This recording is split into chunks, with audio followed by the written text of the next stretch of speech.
How you do that there? The remix. How you do that there? New Orleans, Baton Rouge. How you do that there? Lafayette, Big Charles. How you do that there? Shreveport, Mississippi. How you do? Welcome to Blue Collar Podcasts. I'm your host Logan. Today I have my good friend Colby. How you doing today, Colby? Dude, it's wonderful to be here. It's great to see you again. Good to see you, man. So I heard you started yourself a band. Yeah, it's the latest project that I've been a part of. So I've been in music for pretty much ever since high school. Going into college, I was doing music and everything. The past couple of years, I kind of taken a break, and then recently, this new project has kind of come up. You can go by you referred to me as Colby. The stage name that I use on stage is Asmodeus. Part of that's just trying to keep my personal life and my artistic life separate from one another. But it's been a wonderful journey this past year with this new crew that I've been rolling with. That's good. I call you Colby because that's how I know you. Yeah. That's it. So how did your band get started? Well, first off, what's the name of your band? So our band is Firing Squad. We're Squad. out of Baton Rouge. We do kind of an old school, kind of 80s and 90s death metal vibe. It's extreme music for extreme people, but it's been a really fun experience. The overall local music scene for these kinds of genres have really blossomed these past couple of years, and it's been a blessing to be able to kind of jump into it again. How did Firing Squad get started? All right, so this specific project, it started off, I had been on hiatus for probably the past maybe 5-ish years.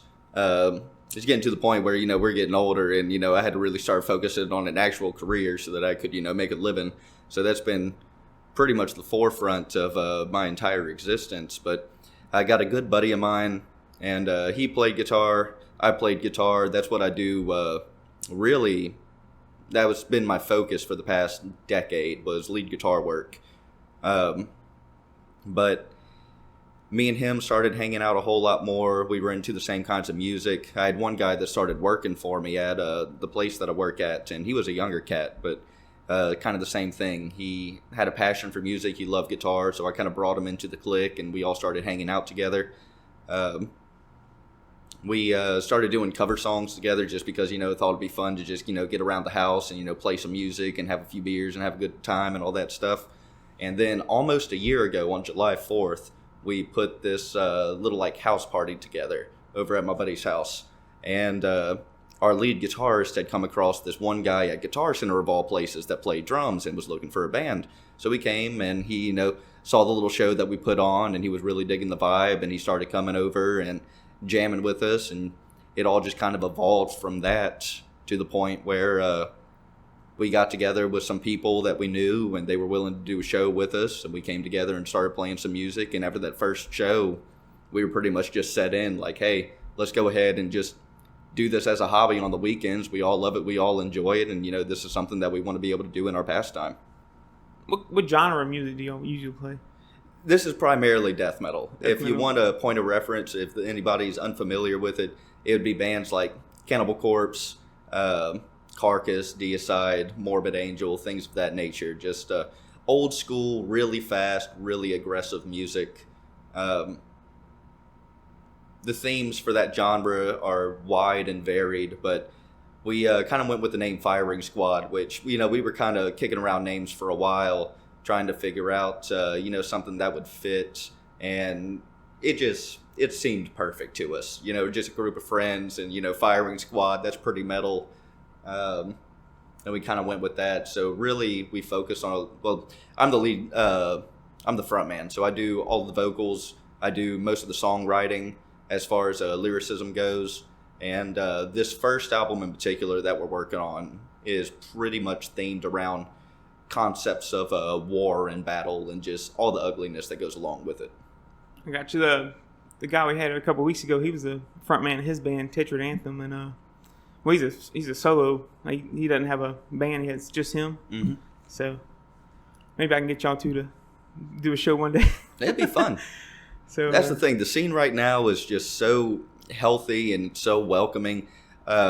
Anybody that you find that is appreciative of this kind of music, we all like to get together. We all like supporting each other. Even tonight, like whenever we finish this up, I'm going to go home. I'm going to hang out with my dog for a little bit, and then I'm going to be heading back to New Orleans because we got some more friends that we've played with a couple times over at the Babylon Sports Bar. And, it's just one of my favorite things to do on the weekends at this point is just being able to go out and support the local music scene, because if we're not here supporting it, it dies. So do your part. That's right. You said you were the front man of Fire Yes, sir. Squad? I do all the vocals, and I'm a really big fan of theatrics as well. Not even just in metal. Just I got a lot of other influences as well. So you start looking at, old musicians like Alice Cooper, and even, people like the Bee Gees. I like being able to put in a show to give to the audience to just make it more entertaining for the time that they're there. So do you dress up? Oh, yeah. Theatrics is a big part. I'm in the middle of I'm putting together costume change right now, but a big part of all of our gear is everybody wears a bulletproof vest, and I got a little bit more that I do. I got more of a old school, like, battle armor vest that I wear. I got some magazine pouches for M1A1 Thompson that I have that I end up wearing on stage, and then just, gauntlets and just anything else that looks interesting. Okay, so like your whole band dresses up? Pretty much. Dang, dude. Face paint and everything. For Firing Squad, like, how did y'all choose, like, okay, let's do death metal, or let's do the thing heavy metal, whatever?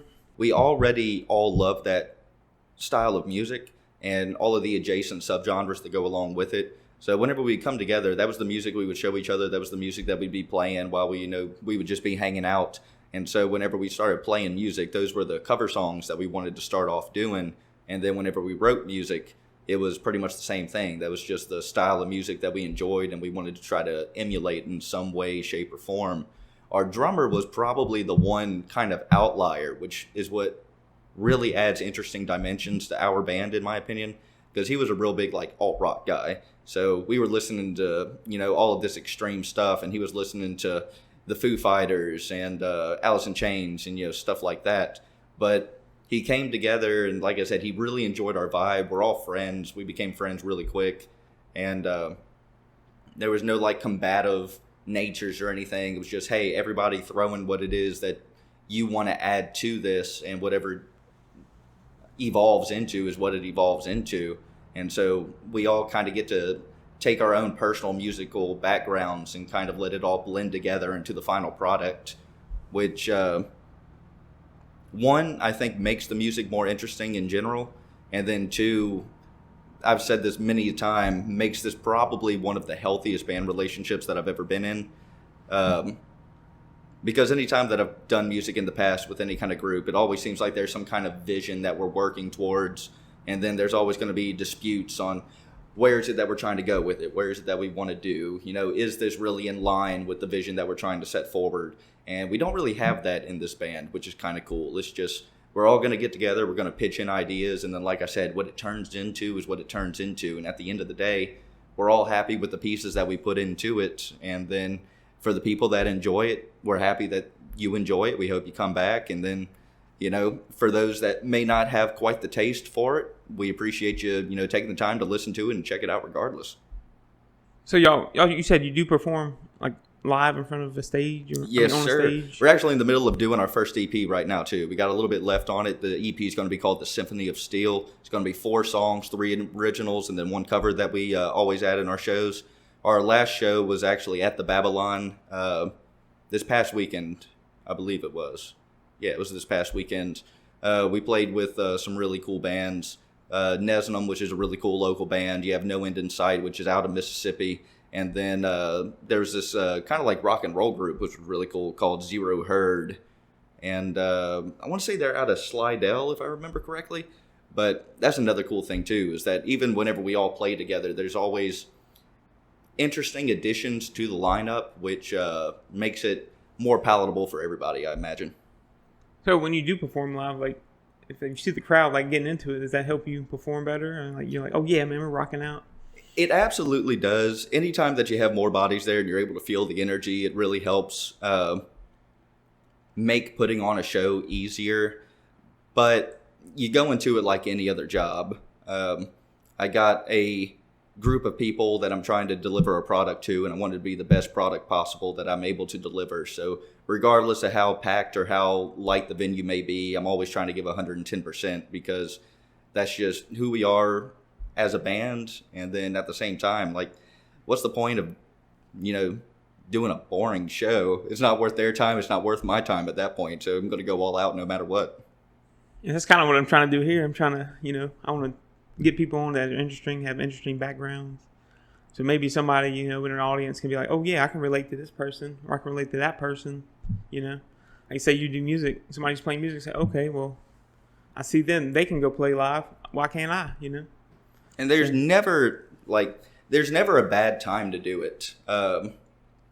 Whether it's a point in your life or just where you are or whatever the case may be, as long as you're able to find like-minded people that are interested in doing something with you, as long as you enjoy the stuff that you're putting out, someone else is going to also. And that's the thing that, I tell myself frequently is that, it might not be for everybody, but there is a group of people who's going to hear this and they're going to be appreciative that it exists in the world. And that's the whole reason for this. That's what I was telling my wife. I was like, man, I have so much fun doing this podcast. Just getting my friends on here talking about whatever, dude. Like, I had Tanner come on and talk about music, but we ended up talking about, I ended up going to see him play live that same week. And Dominic, I'm going to go see him fight. These are people that have normal lives, but also have interesting hobbies. So, like, I'm going to come see you play in you said August? We just booked a show at the end of July, but yeah, end of July, early August are going to be our next ones. So I'll come see you play, That'll be awesome to see you there. Even though I don't really listen to death metal, but I'll be out there. Show my support.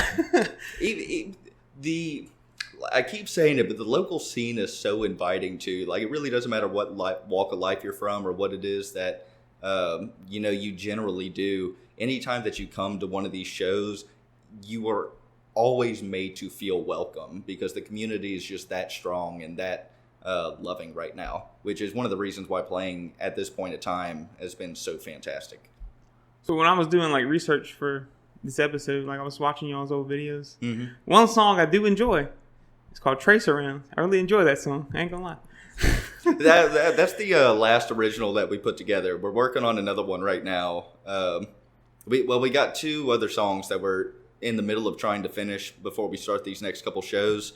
I've only started lyrics for one of them, but that song has a lot of energy to it. I think it's one of our favorite ones to play live. I really like that one. I enjoy it a lot.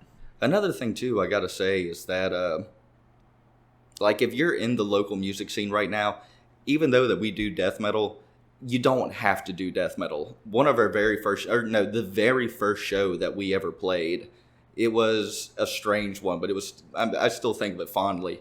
But at the end of Cruising the Coast, my buddy has a guy that he worked with that was trying to make a last little kind of pit stop for that tour that they do, that little circuit. So he had thrown this stage together just out in the woods in the middle of Mississippi. A bunch of people showed up, and we had this band called Silverdose. They're kind of like a grunge band. Become great friends with them since then. They're absolutely fantastic guys. But our two styles of music were polar opposites of each other. And to be honest, those guys are amazing. They had no business opening up for us, especially with us being our first show. But everyone is so open-minded to being able to work with anybody. It's a great time for any aspiring musician to go ahead and take that leap, because all you got to do is just ask around. There is somebody here that is willing to put you on some kind of bill or is willing to jump on with the show that you're trying to do, just because we all do this for fun. So how did everybody in your band, how did they all meet? Well, me and our rhythm guitarist, so we didn't go to the same school together, but he was from the Walker area. So we were always kind of in the same circles. But it wasn't until probably 3 or 4 years ago, a mutual friend of ours, we were hanging out, and he said, hey, I'm going to go hang out at my buddy's house. He's having a house party. Do you want to come? And I was like, sure, it's, Saturday night. I'm not doing anything. Why not go and, meet some new people, have a few laughs, have a good time, that kind of thing. So I go over there, and we're hanging out. And at one point, the host, my now guitarist, he goes, hey, I'm going to go make another beer run. Does anyone want to come?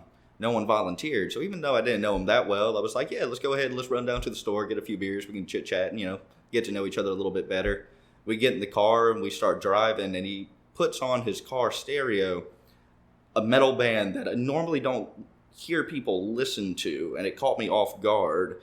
And so immediately I was just like, you like these guys? And he had the same reaction. He was like, you like these guys? Just immediate. It's like, did we just become best friends? Oh, yeah. We started talking a little bit. It's like, dude, you like death metal and Chris Stapleton? But like, dude, we got to start hanging out more. And that was that. Our lead guitarist, like I said, him and our drummer are both younger cats, but he started working for me at the job that I'm at. And he was actually, he was part of my crew for a while. And just because he was on my crew, like, you get to know everybody that you work with. Excuse me. We realized that we had a lot of the same, like, musical interests that intersect with one another. We both play guitar. There was one day that during our lunch break, we both brought, some little tiny amps and, so our guitars and started, playing with each other a little bit and, just started having a good time. At that point, I just started inviting him out to local shows with me, and we kind of got to know each other real well at that point. Was hanging out a whole lot more. I brought him over to hang out with the other buddy that I was just talking about, and then at that point, we all just started playing music together. And like I said, I was always a guitarist by trade, but my rhythm guitarist and the lead guitarist, they were both really jamming a lot with each other. And we're not Iron Maiden. We didn't need 3 people playing guitar together. So I was like, all right, well, let's go ahead and we'll play some music. I'll do some vocals. In past bands that I've been in, I did backing vocals. It can't be that bad. And the first couple shows probably was that bad. I really had to kind of knock the rust off and really kind of get used to doing all that stuff again. But we were playing together. We were having a good time. Our drummer, Will, our lead guitarist, randomly ran into him at the Baton Rouge Guitar Center. And they started chit-chatting with each other. He was looking for a band. He had never really been in a band before, so he came out and he watched us at that little 4th of July house show that we did, enjoyed the vibe. We all started playing together, and since everybody hit it off, we've just been playing ever since. You also work full-time and do this? Oh, yeah. This is just a hobby for all of us. I mean, we're all a bunch of blue-collar boys. I do kind of a more blue-collar management thing. Well, if you're all blue-collar boys, you're in the right place. That was that's one of the things that attracted me to the podcast. I saw that and I was like, I feel like there's some points of intersecting interest we can probably have. But like me, I do kind of a blue collar management position. I'll be honest, I don't talk about it too much where I work, just because whenever it gets to the point where you're in kind of a corporate lifestyle, I try to keep those two things separate, just because it gets to the point where if push came to shove, you probably don't want some of these things associated with, a large corporation. But I've been doing that for about 6 years now. I absolutely love my job. I love everybody that I work with. It's fantastic.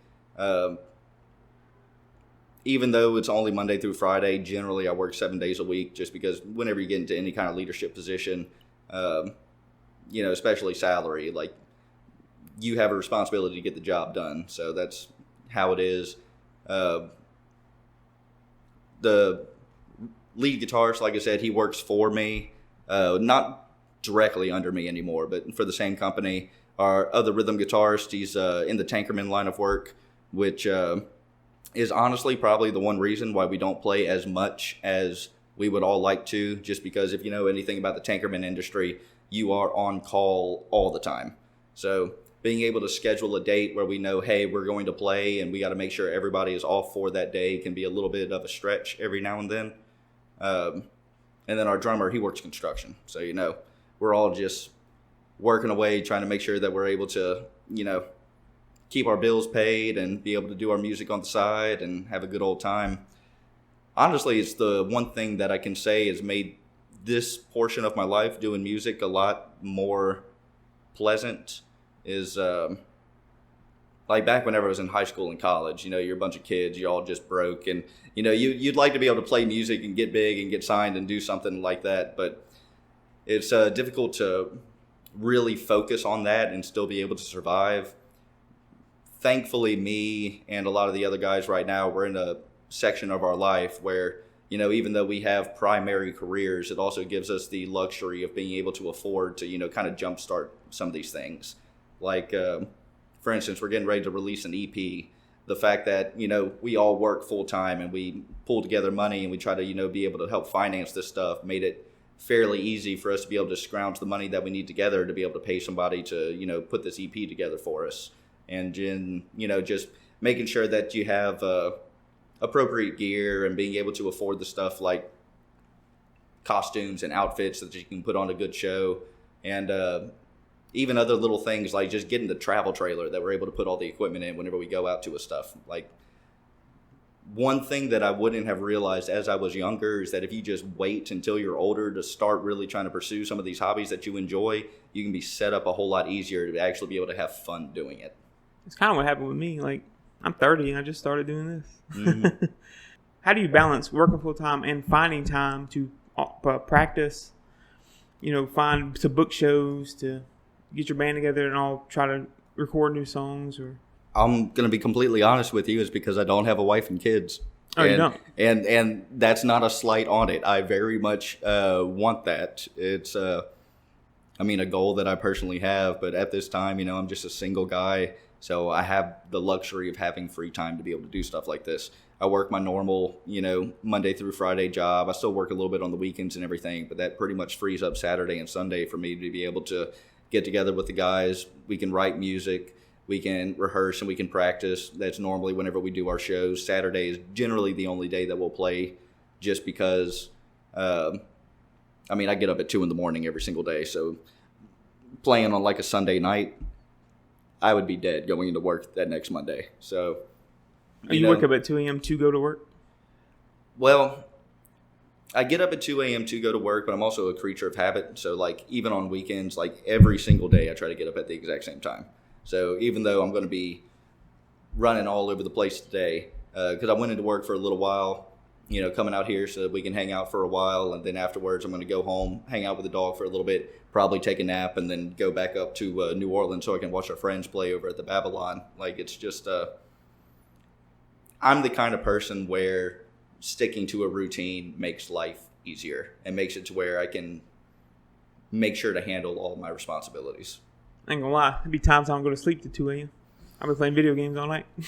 I've been doing a little bit of gaming. I don't get to do it too much. The last thing that I started on was Starfield, and it was mainly just because I had a day off, and I was, you know, texting another buddy of mine. He works in the plants, and so he works weird schedules. He started texting me at 4 o'clock in the morning, probably because he knew I was the only person that was awake at the time, and we were just chit-chatting. He told me about that game, and so, you know, I jumped on and started playing a little bit, and I was like, you know, this is pretty cool. This is something I could probably, you know, dump, you know, an easy 30, 40 hours into. But I also have this really bad habit where I'll start a game, and I might really like it. I might play 20 or 30 hours of it, and then my schedule just get completely packed, and then I don't touch it for, you know, maybe 2 or 3 weeks. And then after that, I'm just sitting there going, I would really like to play it again, but I don't remember where I'm at. I don't remember how the game is played. I don't really feel like trying to relearn all this stuff again. And so I just end up never touching it again, which is unfortunate. I honestly watch a lot of playthroughs just because that allows me to be able to experience what a game has to offer without me actually having to dedicate, you know, all the time to doing it, because I know I'm eventually just going to put it down anyway. That's what I usually watch a playthrough. Then I'll be like, okay, if I enjoy this, I'll probably get the game, and okay, I'll play the game. Mm-hmm. Then like, I remember like us growing up, like we had just PlayStation, and now that like just PlayStation 2 games was like that was the game, that was it. Now they got DLCs, live service games. You know, games never end. They just keep updating them. That's crazy though. That was one thing that I was thinking about the other day, leading up to this. We used to play Burnout 3 all the time, and I always see like ports and like remasters of Burnout Paradise, which I never played, but I would really like to get a copy of that again, just so I could kind of relive some of that nostalgia. Oh man, that's some of the best memories I have. Coming to your house, playing Burnout 3, mm-hmm. Getting on your horses, riding your horses, running from your horses, all that. Whenever we used to live out in Springfield, didn't you? Yeah, we lived out there for a while. I think we probably moved away from there maybe whenever I was like 12, 13, something like that. But spent a good chunk of my life out there.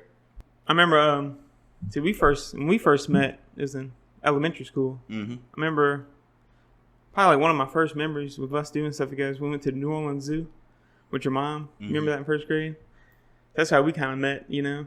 That's like the I thing. remember We were close for a long time in elementary school. I remember your sister was young, Amber. She was like Mm-hmm. young. I don't think she was in school yet, but that was like one of my first memories with you. I think one day I was like, "Hey, Kobe, man, let me go to your house and we can do some stuff." Mm-hmm. So I think I came over there.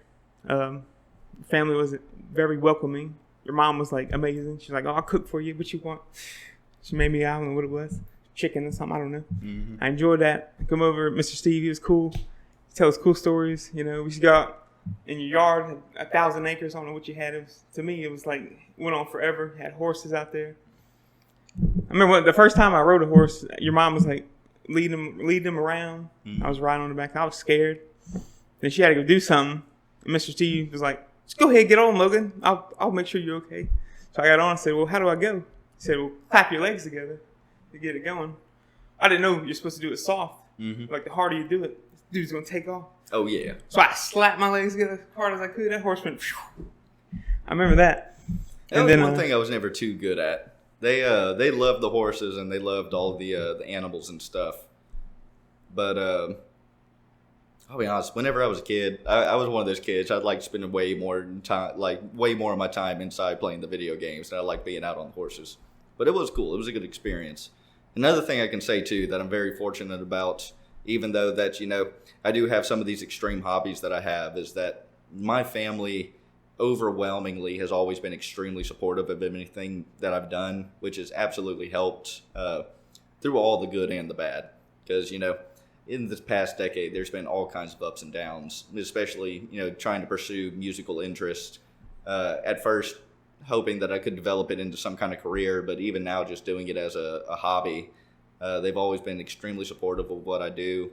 My little brother, my youngest, he's getting ready to turn 21, so it's going to be exciting. This is going to be his first time being able to actually come out to one of the bars that we play out and being able to see what it is that we do live. Talking about Carson? Mm-hmm. Dude, I remember when he was like a baby.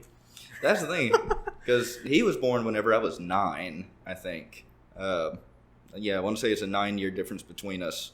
So towards the end of whenever we was in Springfield, you probably knew him whenever he was like between being newborn and probably a baby.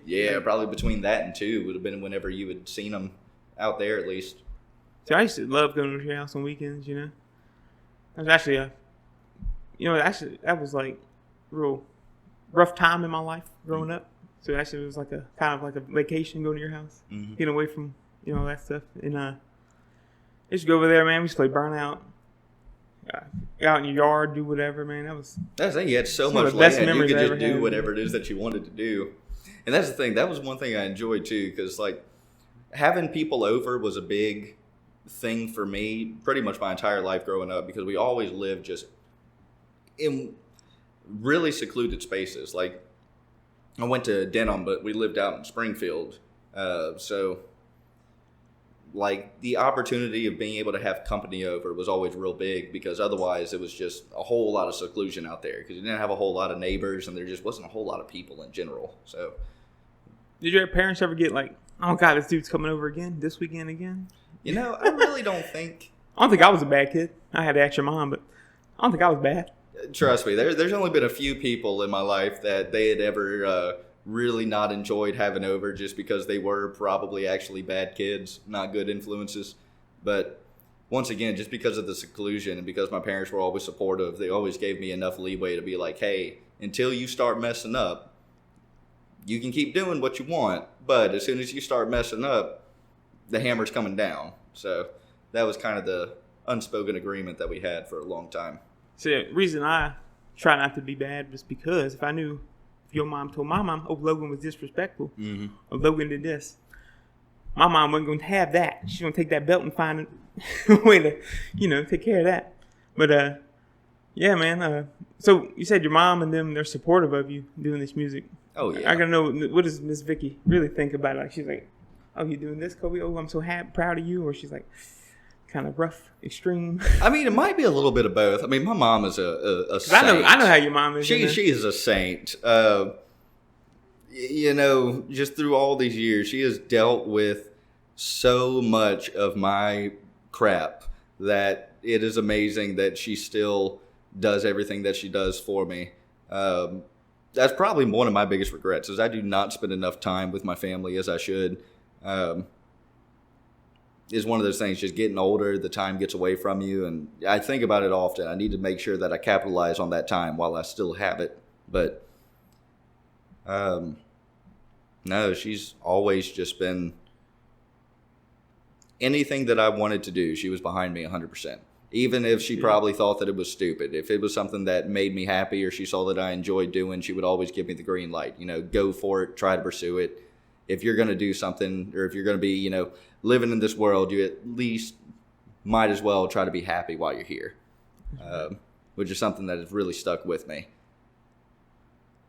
Honestly, that's one thing that's going to be interesting is whenever my little brother comes out to the next show, she's probably going to be tagging along, and she probably hasn't heard or seen me perform since probably like 2014, so almost 10 years ago now. So it'll be interesting having her come up, you know, in some of these bars with all these people that have become my friends and just, you know, kind of hanging out and being over there on the sidelines cheering me on like she always has. That'd be nice if I can meet her again. Well, see her again. Absolutely. Like I said, I'll make sure to give you a shout out the next time that it starts getting close to one of our next shows. Yeah, man, that'd be nice to meet her. And with Steve, he come sees you, or he's busy? Steve works more than anybody that I have ever met in my entire life. He worked a lot back then, you know. And he still does. I mean, he still works full time, and then he loves umpiring and, you know, doing coaching for, you know, little league sports and stuff like that. And over in Walker, like, he'll work the parks and everything too. So he spends most of his time working, and then whenever he's home, I mean, it's the same thing. They have so much property, like whether it's, you know, making sure all the grass is cut or just making sure the property is maintained or whatever it may be. He has always got a project going on. That's good. Wasn't he Amber's coach in softball? Yeah. No? Yeah. She was in sports for a while. I'm trying to remember all the. We did a lot together. I'm trying to remember everything. That was the one thing that I never did much of either. I was not the athlete by any stretch of the imagination. I appreciate it, but playing sports was just not quite my forte. They did a lot of it, and neither of them really do it anymore. But that was a passion of theirs for a lot of my early childhood. And my older brother, he played football like for the high school, and me and my mom got like season passes to go watch him play every home game. Mm-hmm. After high school, I made my parents proud by having a kid at 18. You know, they were really happy for me then. You know, and then I had a second one at 21. I'm sure they loved that. Then I got married at 23. Mm-hmm. Then I had my third daughter at 26. So life has just been busy for me, you know. No sons? All girls, yeah. And then, I mean, that's been from 18 to now. I'm doing that. My youngest one's just now old enough to kind of don't need to tend to her 24/7. She's kind of do her own thing, you know, just make sure she eats, takes a bath, and goes to sleep.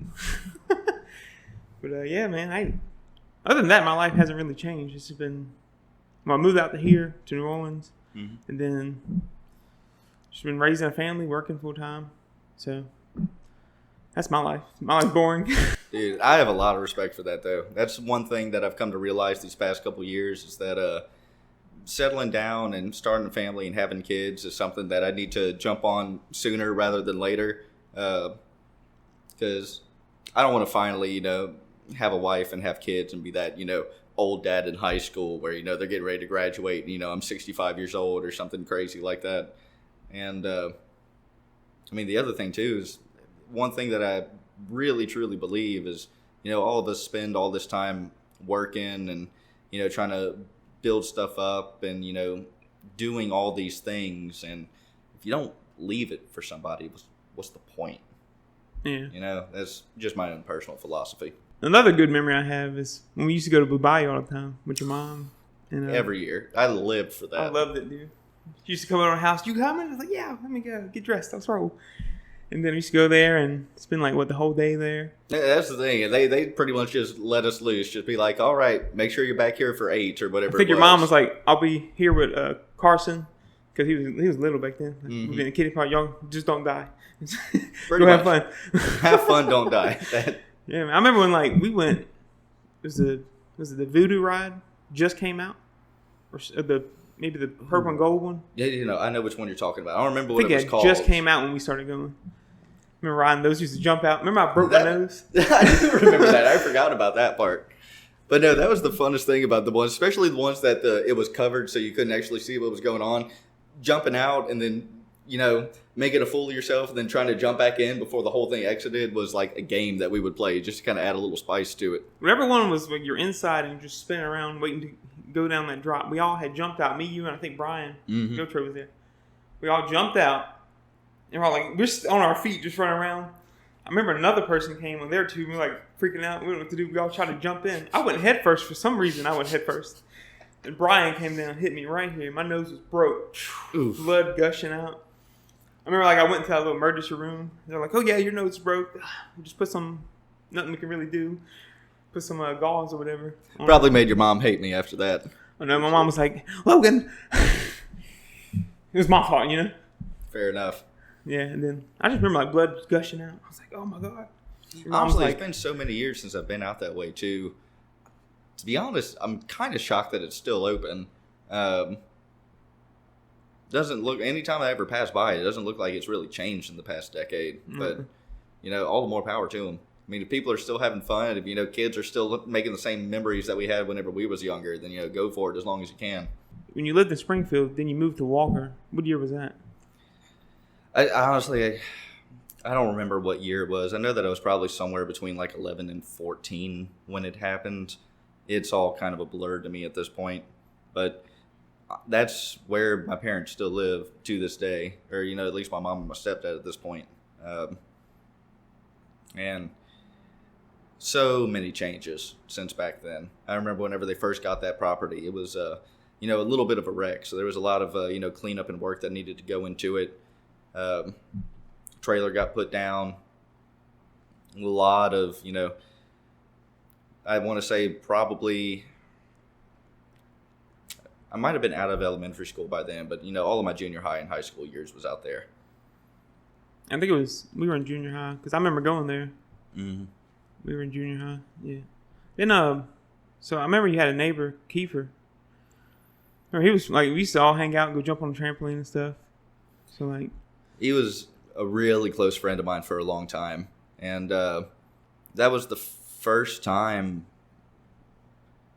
in a long, long time that I had lived in a place where I had a neighbor that was the same age of me. So me and him were, just through thick and thin all the time. Just all the bad stuff too. Like we got into a lot of trouble together. Just as you're getting older, you start getting more rebellious and causing a whole lot of gray hairs for my mama and for his mama too.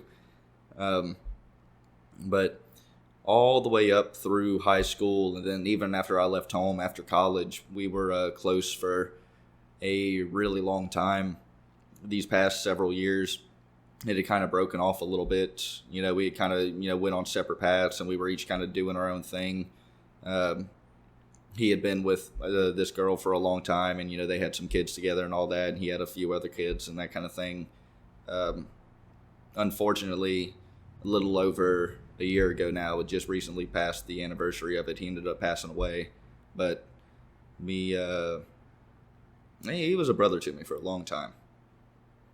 Yeah, I remember first time I met him, I think we went to his house and we were playing like video games or something. That was pretty much it. I mean, there wasn't nothing else to do in those woods except swim in the swimming pool, jump on the trampoline. There would be, I don't know if you were around at the time, but one thing we liked to do during the summers is there was just woods all around. So we'd go out there with, hatchets and saws, and we were trying to be, 14-year-old Bear Grylls, just making little shelters, trying to, build fires out there and just having adventures the entire time, letting your imagination run wild.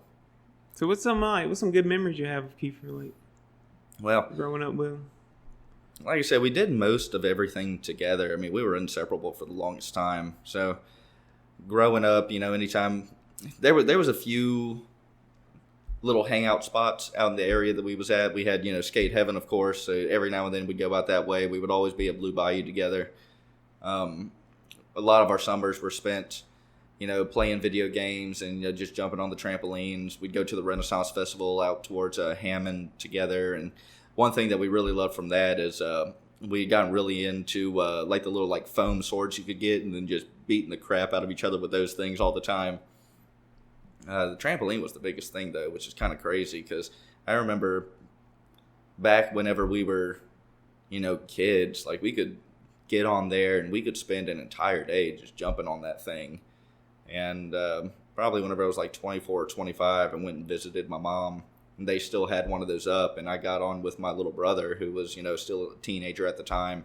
And after, about 2 minutes of jumping, I was wheezing, just going, I need a cigarette or something. Like, this is terrible. But a whole lot of that. And then another thing that we used to do is just, we used to just walk places. Because, there was, you're not going to understand this, but like where my mom and them live, like it is 20 minutes past where the hell am I? I remember there would be times whenever I would be in high school, I'd be bringing a friend or somebody else, or, we'd be running out there. They were going to come spend the night or something. And if it was in the middle of the night, whenever you've been traveling like in the woods for like 15 straight minutes, it gets to the point. And then the last stretch of it too was like a quarter mile, just straight dirt road. So it gets to the point where they're just kind of looking over like, where are you taking me right now? And it's like, I promise we're just going to my house. It's just way out over yonder. That was the thing. And you had all that space. So you could get together and you could pop fireworks and you could shoot guns. And, one thing that we used to do, like I said, we put so many gray hairs on my mama's head, but we learned at one point that you could take like styrofoam and gasoline and mix it together and make, little like makeshift napalm. And then we'd start just terrorizing everything around with it. Yeah, it's just a handful of them. But I actually saw Kiefer one day, and I came back to Denham for something a couple years ago. Was it Walmart? Yeah, Walmart. I want to say he was working there for a little while. He said, "Hey, I remember you. Mm-hmm. I know you too." I said, "How you been?" He said, doing good. I said, "You still talk to Kobe?" He said, "Yeah, every now and then." Oh, okay. That's pretty much it. And then went on with my day. That was the thing about him too, is he always had a smile on his face. Like you couldn't be around him and not just be infected with the positivity that he would give off. Oh yeah. I remember when you lived in Walker, you were learning to play guitar, I believe. Mm-hmm. Remember that? I remember you could show me you had an acoustic guitar you'd play for me, and I think you had what kind of snake was it? I had a ball python at the time. Yeah.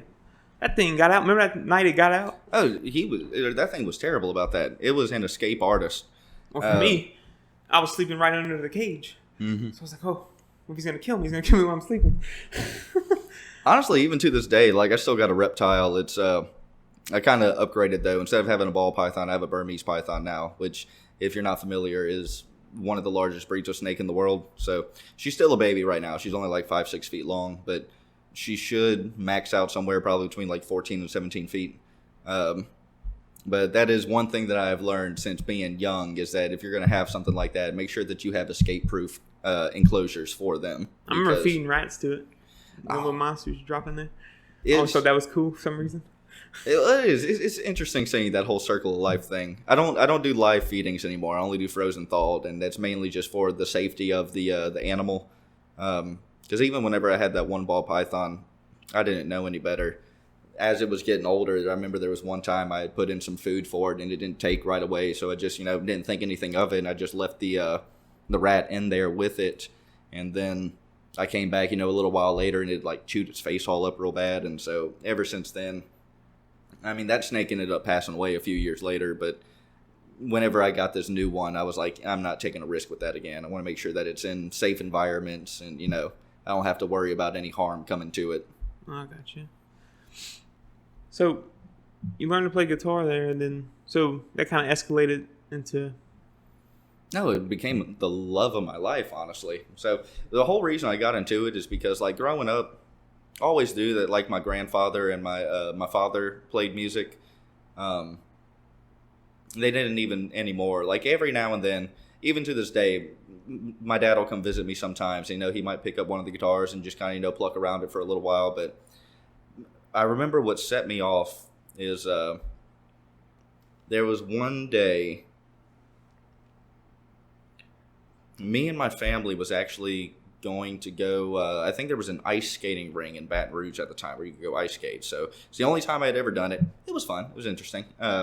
But we were going out there to go ice skating. We stopped at Walmart for some reason. And I had a little bit of cash in my wallet. And I was like, you know what? Let me go look at some of the CDs. And so I got the first Guns N' Roses album, and I got Dragon Force album. Because, Guitar Hero 3 was real big at the time. And so everybody was Through the Fire and Flames. Greatest thing I'd ever heard in my life. And so I'd gotten those two albums, and the Guns N' Roses one in particular, I was listening to it and listening to Slash play guitar and all that stuff. It just opened up a world that just seemed incredible to me. I loved the music. I thought it sounded amazing. It was, it was raw and aggressive, and it was fun, had a whole lot of energy, and I was like, I want to try doing that. So I talked to my dad about it, and he was actually really excited because, pretty much the entire family on my dad's side, going back as far as you can, count, musicianship and art has always been a part of it. So, he kind of jumped at the opportunity as, hey, if you actually want to learn, let's go ahead and do it. So he got me that guitar. I played it for a while, spent a whole lot of time just learning the fundamentals and all the rudimentary basics and all that stuff. I took a little bit of guitar courses at the very beginning, but I didn't really keep with that for too long. Honestly, I probably should take some kind of course again, because one thing that I can say is even to this day, almost 15 years later, one thing that I still don't know, I don't know anything about music. I don't know anything about reading music and any of that stuff. Everything I've ever done has just been by ear, which is fine. But I always felt like that's the hurdle of in my own musical journey, the thing that I need to do next to kind of raise myself to that next pedestal is actually learning all the theory and the technical aspects and, all that stuff that goes behind it. But did that for a while. And then my parents were split pretty much my entire life. And I don't want to say... Your dad and mom? Yeah. Mom were too? My father and my biological mother. I think mine split when I was 2 years old. So I don't really remember them being together. I was 1 or 2 whenever it happened. So I had never known anything different. And probably why we got along so well. Maybe so. Just commonality. And so my dad got me the guitar. I got really excited. I was learning. I was having a good time. My mom went and got me an electric guitar, however long it was after that. And that was my first electric. And, that just catapulted me into the whole next thing. And I started playing with some people in high school. Connor Plochet and then Josh, I don't remember his last name now. He played drums, but we had gotten together and we was doing a little 3-piece, and we were doing rock and roll at the time. And then, my dad went out and got me some more equipment, and, things were just kind of growing, and I was spending a whole lot of time. At that point, most of my summers, at least whenever I was with my dad, because I spent equal time with both parents. I would spend 1 week on, 1 week off. So anytime that I was over with my mom, be out in the woods, that was honestly the time whenever I would spend time with friends, because it was a very different atmosphere whenever I was with my father. Very religious household. I never met your dad. All the years I know, I've never met your dad. Very few people ever have. And it's crazy, too, because me and my father are way more alike than I would have ever realized.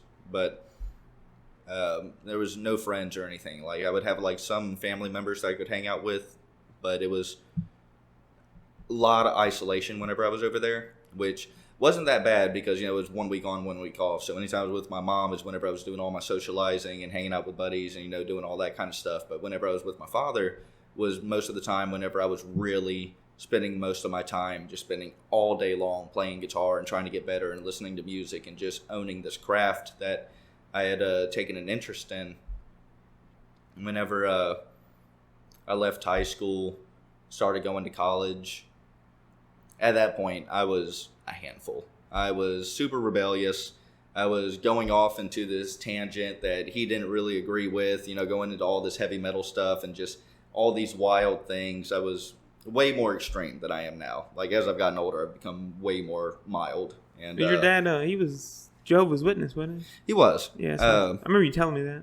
It was a really interesting way to grow up. Then your mom, she just kind of... Yeah, just wasn't super religious or anything. I remember one time your mom made us go to church. She was like, we're going to church. I said, all right, let's roll. It was weird, too, because there was only one time that I could ever really remember that was a thing that she was doing for a while. I don't really know her religious views. That's the thing. With my family, we don't really talk about religion or anything anymore, probably because I grew up in the Jehovah's Witness household, and it put a real bitter taste in my mouth for a long time. I've evolved since then. Are you religious now? It's interesting. If you ask if I believe in God, yes. You don't follow like a denomination or nothing? You just kind of... If I were to choose one that I wanted to follow, it would probably be Judaism. Judaism? Mm-hmm. But I will never live a lifestyle that would allow me to be accepted into Judaism, which I understand. But if I were to pick the one that I like the most, it'd probably be that. So I'm a non-denominational Christian. I just believe in Jesus. I believe he died for us. Rose from the dead. That's what I believe. So do the things that make you happy. Yeah. Just be a good person. But I will say one thing that I do acknowledge is the overwhelming societal benefit of Judeo-Christian culture, especially in America. And that's one of the main reasons why, I don't really have any qualms with it anymore. Because, one, there's no reason to. I mean, I'm trying to live my life. You leave me alone, I'll leave you alone. Yeah. You let me be happy, I'll let you be happy. Just... there's no reason to put your nose into other people's business, in my opinion. I'm not saying I'm a perfect Christian. I do sin still. I'm still flesh, but I'm trying to work on myself. I try not to cuss as much. Mm-hmm. I try not to, have bad thoughts about people. I used to be very judgmental. Like, oh, this person's a piece of crap, or this person is a loser, or whatever. But I try not to do that no more. But what really helped me was me having children. Was like, I need to set an example for them. Mm-hmm. I don't want them to kind of be like, oh, wow, judgmental or whatever. So I try not to show that to them, I may fail sometimes, I might get aggravated at this and say a cuss word or whatever, but I try to work on me. That's just me. That's the one thing I can say is that whenever I do inevitably have children, I've kind of thought about this in the past of what is that household going to look like? Probably won't happen, but it'd be really easy if I just lucked up and ended up getting married to a religious Christian or a Jew or something like that, because then I could kind of let my wife take the lead on it all, which would be completely fine with me. But regardless of what happens, like I said, I understand that it's a really important thing, culturally and societally. So regardless of what my personal beliefs are, if I have children, unless I have a wife that is taking the forefront on, what the household is going to look like, we'll probably end up some kind of Christian household, just because there are way more positive benefits than there are negative benefits to it. See, I still people that say they don't believe in God or Jesus or whatever. I still I still love you, you're still my buddy, we're friends. But I don't want them to think, oh, he's gonna judge me. So I'm really not gonna judge you. It's just I have my beliefs. I respect yours. So I try not to.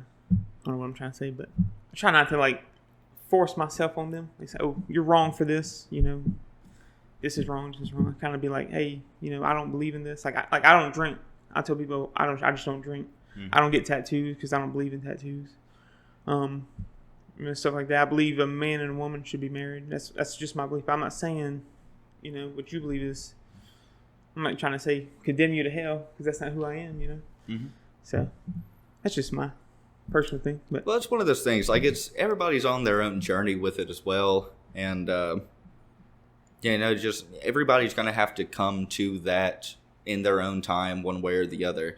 I mean, one of the reasons why I kind of revolve to. Or kind of end up going back towards, Judaism is there's one concept that's always really stuck out to me. And it's, if you look at the name Israel, it means to wrestle with God. And that has summed up my entire life. It's just wrestling with my beliefs, and it's always been a constant battle, and it's been a struggle. And I think that's one of the things that kind of makes it beautiful, because like whenever you kind of start reaching a conclusion, that you really start believing that, yes, I think that there is something out there that's greater than myself and is an overwhelmingly positive force in the universe, and is that something that should be emulated. I think the struggle to get there makes it more personal for one, and just kind of really makes it more concrete. Like, it makes the foundation, I think, a lot stronger that way. That's good. Not to get off topic, but no, that's fine. I mean, we can talk about whatever. That's the thing. I am a mixed bag of thoughts and beliefs. I mean, I spend a lot of my time just thinking about stuff, and just like I said, taking the time to like really reach your own conclusions is, I think, something that is not only important but necessary. Like, for any of us as an individual, challenge everything, question everything, whatever it may be. Start thinking, how many of those things actually intersect with each other? Are you holding two different beliefs that contradict with each other? If that's the case, then really break them down. Why is it that you believe something but you don't believe something else? If they're related, does that mean that you might be wrong in one of your perspectives? And it just gives you an opportunity to really just kind of evolve and develop yourself, and just kind of be consistent with your worldview, which I think is important also, if you really want to be a independent individual, which I think everybody should strive to be. See, I wasn't a Christian. Mm-hmm. I knew who Jesus was. I didn't believe in him, I will say, until I was like older. Like, I knew, like, we went to church, but I wasn't living a Christian life. I was, having sex out of wedlock. Had 2 children out of wedlock. I was selling. I was smoking. I didn't live a Christian life. I was like, well, it is what it is. But I didn't really. I would say I wasn't a Christian, a Jesus follower, until I got older, and I was like, to me, I was like, I've then lost my job, had no money in the bank, had 2 children to raise, a third one on the way. No, I had just had my second one.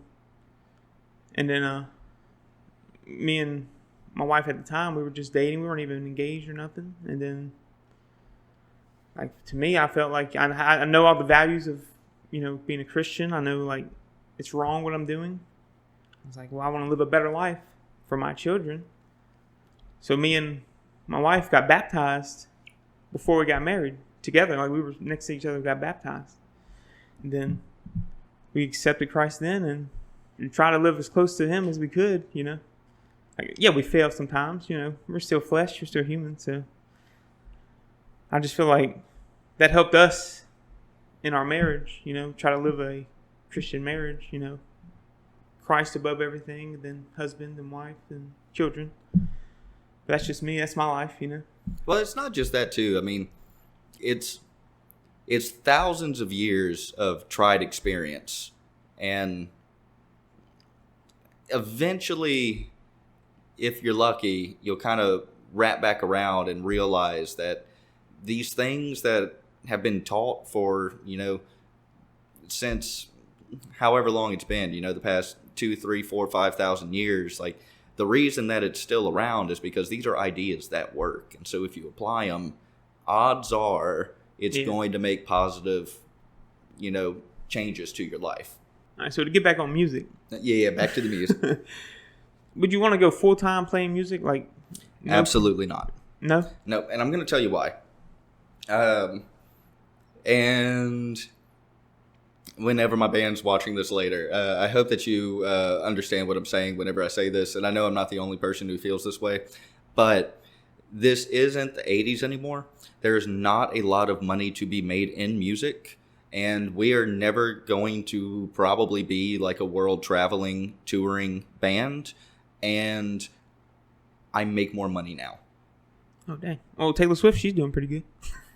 That's true, but that is a very rare outcome. I do not have delusions of grandeur thinking that I'm going to reach the same levels of that, especially with the type of music that we play. Because even though, heavy metal is extremely popular, you're not going to be selling, a bajillion albums the same way that you are as, like a famous pop star that's been famous for the same, for the past 20 years. It's just not going to happen in this day and age.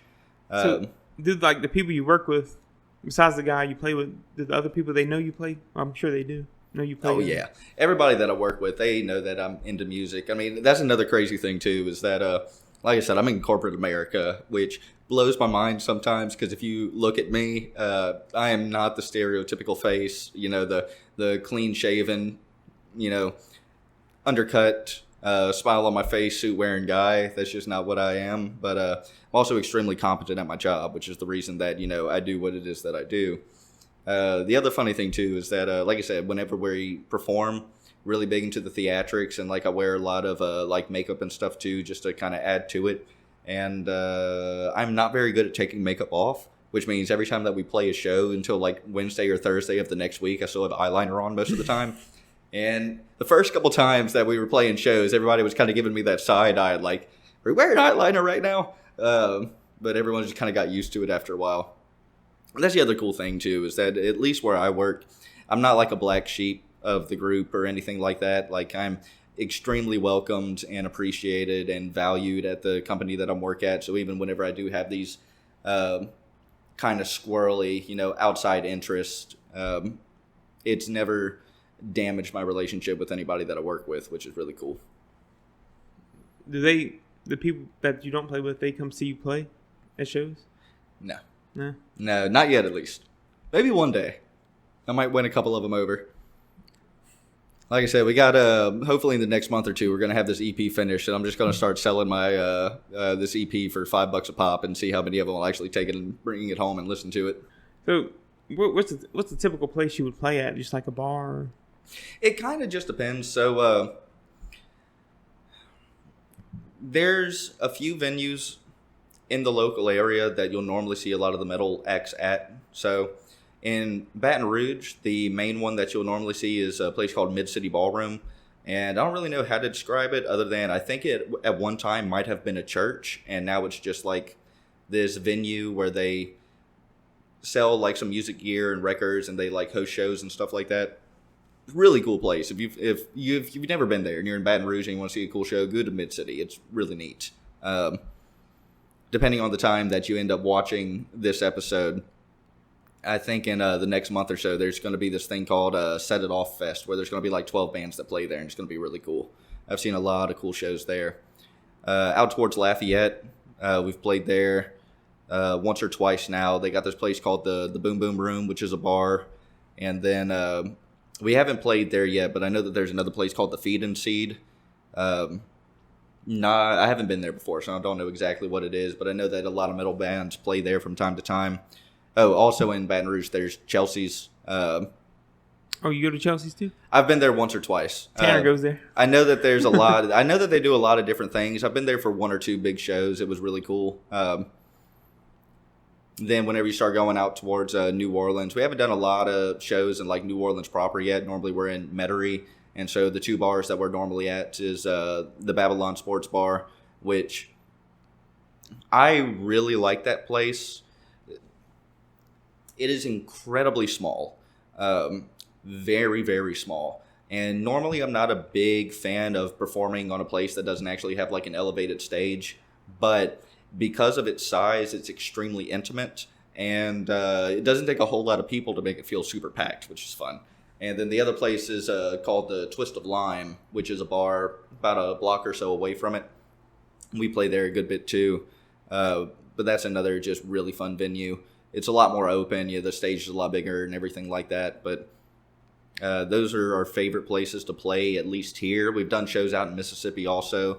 Rackham Sports Bar is one of the places. We were at the, we wasn't playing there, but I was over at the Raceway over in Gulfport Raceway. They recently had the 7th annual Metal and Beer Festival out there, which was really cool.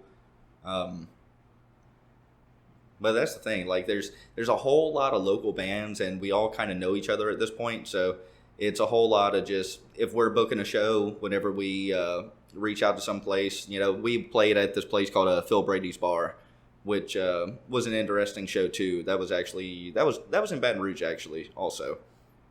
But we needed some people to help fill with us, and we got 2 other bands, Edifice, LA, and Soul Giant, to come out and play with us. And that was cool. That was probably their first time playing there too, and it'll be the same thing. There'll be bands that we're friends with, and if they have an open spot somewhere, they'll reach out and be like, hey, we're playing here on this day, do you want to join on? And we've been able to experience a lot of new venues that way, just for word of mouth and our friends inviting us to come play with them at these different places.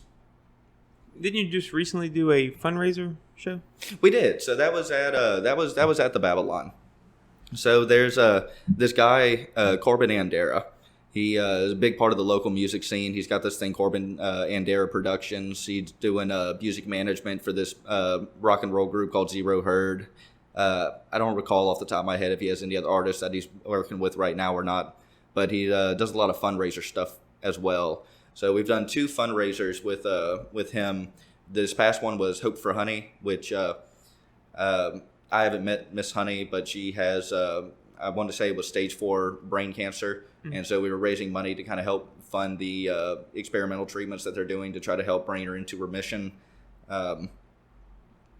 If you get the chance, like I said, depending on the time that you see this podcast, look it up. He's always doing all kinds of different events for different people, including benefit shows like this. So if you get the opportunity to come to one of the shows, please do. If not, reach out to his Facebook pages or one of his social media pages. And if you feel like donating to one of these great causes, please do. Another one was at Metairie. It was a few months ago. One of the employees that worked there lost their home tragically in a fire. So we ended up doing a show to help fundraise so that, she could get some funds to kind of help get back on her feet as well. Another one that we did, there was a third one. It was out in Rackham Sports Bar in Mississippi. I don't remember what city that is off the top of my head. But it was Headbanging for Hunger. I think it was the 4th one, the 4th annual one that they had done. And what that was is we had about 10, 12 bands that all came together. I want to say we'd raised like $2,500 or maybe $3,000 altogether with all the vendors and everyone that was there, and that all went to veterans that were in need. So, like I said, there's a lot of different groups. There's a whole lot of different groups in the scene right now doing a lot of cool things, honestly. And so being able to work with all these different people and being able to help support some of these causes has been another really cool thing for our band because, like I said, I mean, we're just a bunch of rednecks out in the woods just trying to play some metal and have a good time. So if we get to do that and be able to, have fun with our friends and be able to help somebody in need, that's just a triple whammy at that point. So what's your future plans for Fire Tribe? Where you plan on taking it? Honestly, I just want to be one of the, whenever people think of, heavy metal in Louisiana, I want to be one of the first bands that comes to mind. That's my goal. There's a lot of the older metal bands that are from here that, they've been big for a long time. And we're in this really interesting transition right now where there's a lot of up and coming newer bands that are starting to kind of really make a name for themselves. One of them in particular I can think off the top of my head is Brat out of New Orleans. They, not too long ago, I know that they got signed and they've been doing some tours, but they've been getting real big in the local scene.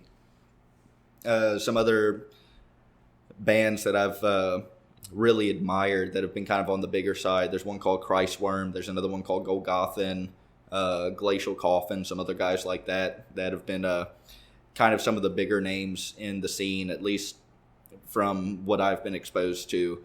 And that's what I want. I want people, whenever they think, what are some of the biggest metal bands in Louisiana, I want them to think, Brat, Glacial Coffin, Firing Squad, that kind of thing.